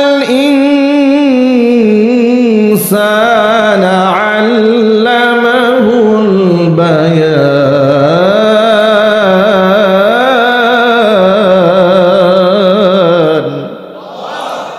আল্লাহ পাক বলেন, দয়াময় আমি আল্লাহ। আল্লামাল কোরআন, মানুষকে কোরআন শিক্ষা দিয়েছি। খালাকাল ইনসান, মানুষ সৃষ্টি করেছে। আল্লামাহুল বায়ান, মানুষকে আমি বয়ান শিখিয়েছি, কথা বলার যোগ্যতা মানুষকে আমি আল্লাহ দান করেছি। এই জন্য কথা বলার যোগ্যতা যেহেতু আল্লাহ পাক দান করেছেন, এই মুখ থেকে যে শব্দগুলা বের হয় সব রেকর্ড হয়ে যায়। কোরআন বলছি, মা ইয়ালফিজু মিন কাওলিন ইল্লা লাদাইহি রাকিবুন আতীদ। জবান থেকে এমন কোনো কথা উচ্চারিত হয় না, সংরক্ষণকারী ফেরেশতা যা রেকর্ড করে না রাখে। জোরে বলেন সুবহানাল্লাহ। যে আল্লাহ তাআলা জবানকে কন্ট্রোল করেন, সে আল্লাহ তাআলা বালামের জবানটাকে নবীর বিরুদ্ধে বদদোয়া করবে সেভাবে আল্লাহ কবুল করেন নাই। বালাম নবীর বিরুদ্ধে বদদোয়া করতে চেয়েছে, আল্লাহ পাক ওই জবান দেয়া নবীর বিরুদ্ধে বদদোয়া বের না করে দিয়া নবীর পক্ষে দোয়া বের করে দিয়েছেন। বালাম বলছে, আমি তো চেষ্টা করি, আমার জবান তো আমার কথা শোনে না। আমালিকা গোত্রের লোকেরা বলল, আরেকবার চেষ্টা করো তুমি। এবার বালাম আরেকবার চেষ্টা করতে গেছে। আবারও চেষ্টা করতে গিয়ে নবীর বিরুদ্ধে বদদোয়া না করে জবান বলে ফেললো, আয় আল্লাহ, মুসা কালিমুল্লাহর বাহিনীকে বিজয় দান করা, আমালিকা গোত্রের লোকদেরকে ধ্বংস করে দাও। এই যে দুইবার নবীর বিরুদ্ধে বদদোয়া করতে চেয়েছে, আর দুইবার জবান থেকে নবীর পক্ষে দোয়া বের হয়েছে, এটা আল্লাহর পক্ষ থেকে বালামের জন্য ওয়াঈদ, সতর্কবাণী ছিল। বালাম, সরে আসো এই পথ থেকে। সুবহানাল্লাহ। তোমার জবান তোমার কথা শুনতে পাচ্ছে না, তুমি আমার নবীর বিরুদ্ধে বদদোয়া করতে যেও না। বালাম আল্লাহ পাকের ওয়াঈদকে, আল্লাহর সতর্কবাণীকে আমলে নেয় নাই। সে তৃতীয় মর্তবায় আবারও নবীর বিরুদ্ধে বদদোয়া করতে গেছে। বদদোয়া করতে যাওয়া মাত্র তার জিহ্বাটা আল্লাহর গজবে বের হইয়া কুকুরের মতো নাভি পর্যন্ত ঝুলে গেছে। কোরআন মাজিদের মধ্যে আল্লাহ পাক ইতিহাস তুলে ধরেছেন। আল্লাহ পাক বলেন, ওয়াতলু আলাইহিম নাবাআল্লাযী আতাইনাহু আয়াতিনা ফানসালাখা মিনহা ফাআতবাআহুশ শাইতানু ফাকানা মিনাল গাওয়িন।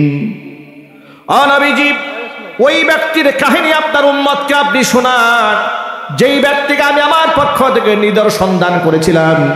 ফানসালাখা মিনহা, কিন্তু সে সেখান থেকে বের হয়ে গেছে।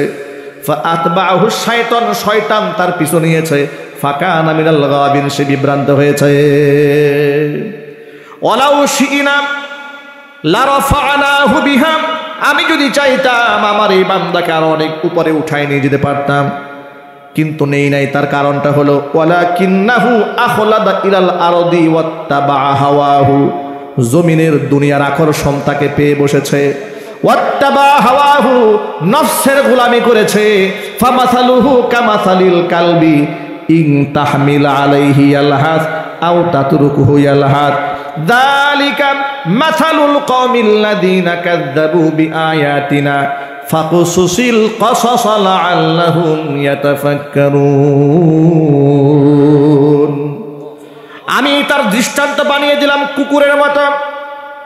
কুকুরের জিহ্বা বের হয়ে যাওয়ার পরে তার উপর বোঝা দিলেও সে হাঁপাতে থাকে, বোঝা না দিলেও হাঁপায়। আমি বালামকে কুকুরের মতো বানাই দিলাম। জোরে কর নাউজুবিল্লাহ।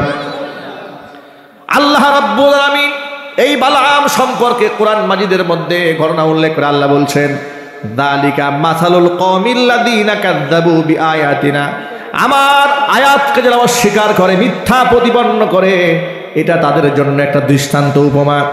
নবীজি ফাকসুসিল কসাস, মানুষের সামনে কাহিনী আপনি বলে দেন, লাআল্লাহুম ইয়াতাফাক্কারুন, মানুষ যেন চিন্তার খোরাক খুঁজে পায়। ভাইরা আমার, বালাম ইবনে বাউরা আল্লাহর গজবে যখন ধ্বংস হয়ে গেল, বালাম মনে মনে ভাবলো, আমি তো ধ্বংস হয়ে গেলাম, এবার মুসলমানদের একটু বিপদে ফেলতে হয়। এবার বনী ইসরাঈল সম্প্রদায়কে ধ্বংস করার জন্য আমালিকা গোত্রের লোকদেরকে একটা কুবুদ্ধি দিয়ে দিল, শোনো, নুন যেহেতু একটু খেয়েছি, গুনতে একটু গাইতেই হবে। তোমরা যেহেতু আমাকে টাকা দিয়ে সাহায্য করেছো, কৃতজ্ঞতা তো একটু আদায় করতেই হবে। তোমাদের কৃতজ্ঞতা আদায় করার জন্য বুদ্ধি একটা শিখাই দেই। বনী ইসরাঈলদের মধ্যে আল্লাহর সাহায্য থাকে, আল্লাহর রহমত থাকে, থাকে কিনা বলেন? আমি এমন একটা বুদ্ধি শিখাই দেব, যে বুদ্ধি যদি তোমরা পালন করো তাহলে নিশ্চিত তোমরা তোমাদের মিশনে সাকসেস হবে। আমালিকা গোত্রের লোকেরা বলল, সেই বুদ্ধিটা কি, আমাদেরকে শিখাই দেন। এবার বালাম বুদ্ধি শিখিয়ে দিল, তোমাদের সুন্দর সুন্দরী মেয়েদেরকে বনী ইসরাঈল সম্প্রদায়ের লোকদের সেবা দাসী হিসেবে তোমরা পাঠিয়ে দাও।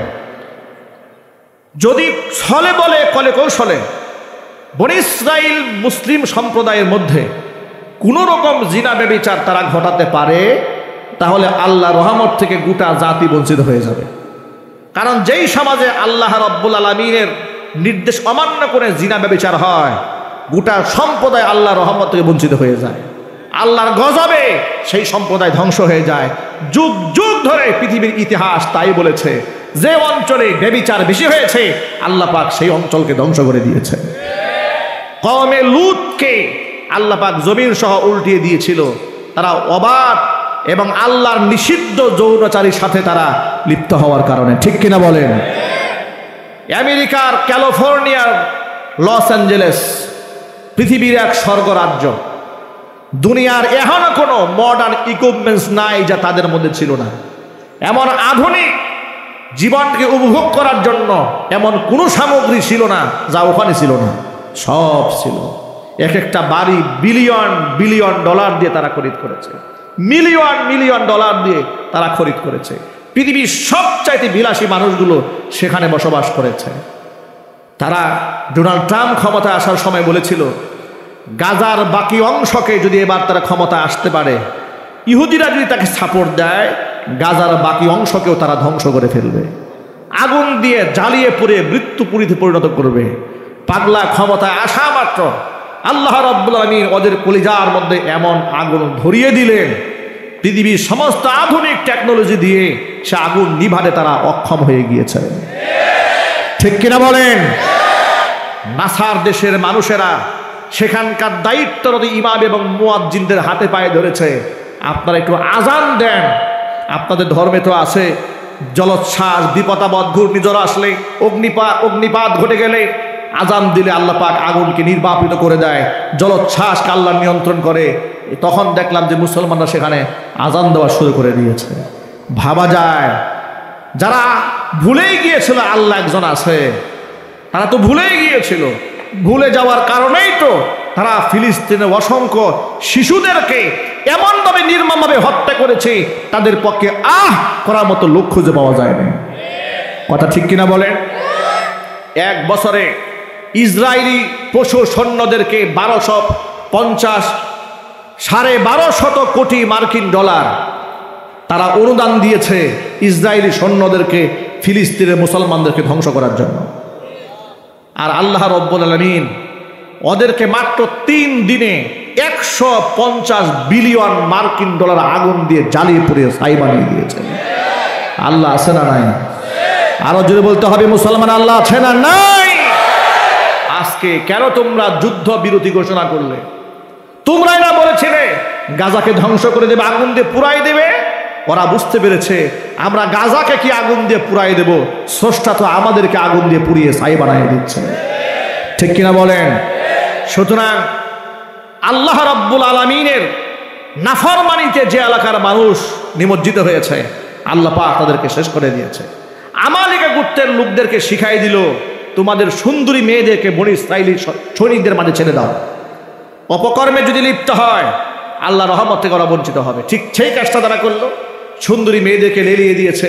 বনি ইসরাইল সম্প্রদায়ের মধ্যে এক ব্যক্তি তাঁবুর মধ্যে এক সুন্দরী মেয়ের সাথে অপকর্ম করে বসেছে।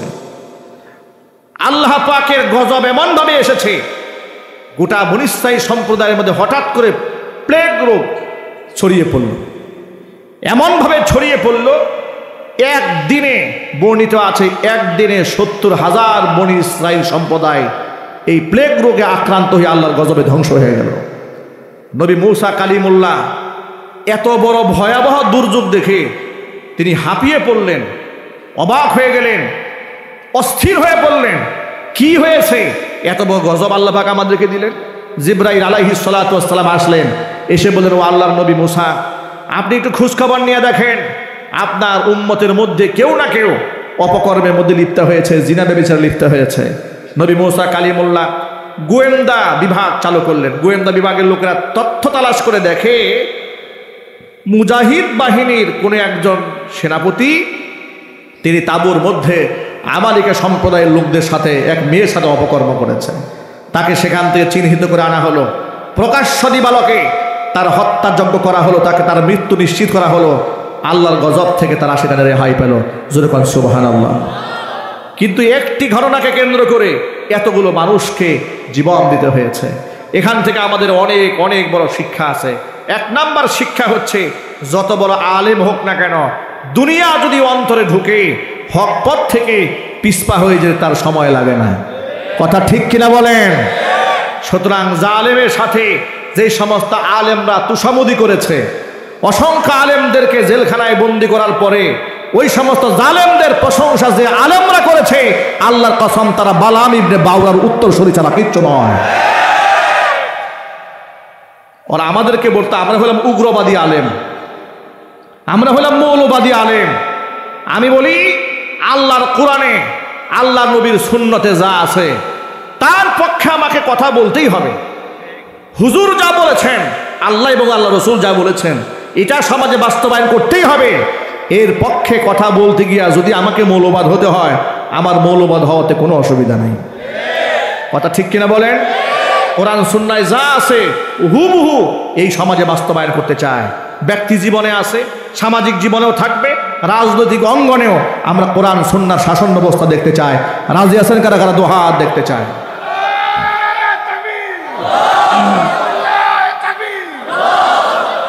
আল্লাহ পাক যেন কবুল করেন, জোরে করেন আমিন।